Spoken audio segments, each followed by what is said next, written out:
Трошоците на живот во мај се намалени за 0,7% во споредба со истиот месец лани, објави Државниот завод за статистика.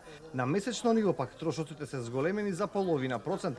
Според податоците на статистичарите, намалување по главните групи има кај храна и безалкохолни пијалаци 1,5%, домување, вода, електрика 0,9%, транспорт 5,1% и ресторани и хотели 0,8%.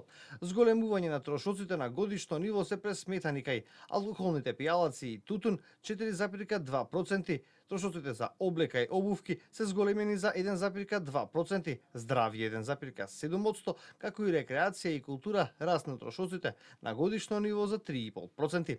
Најголемиот дел од домашниот буџет се троши за подмирување на режиските трошоци и набавка на храна, велат граѓаните. И сметките се скапи и јадењето е скапо. Облеката и така, ама јадењето и сметките не е издржливо. Повеќе за храна, а и за сметки, и едно и друго. Сметките и храната нешто за разлика од сметките е поскапа. Значи најскапа, највише трошкови се на храна. Од 7.000 подоле не е, која струја, зимно време и повеќе.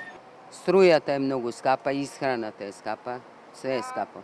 Треба околу 30.000 најмалку во месецот. Ба какви луксузи, од дете не сум бил луксузен, па и сега луксузен не е.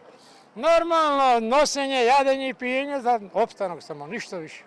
Статистика објави и намалување на цените на мало во истиот период за 1%.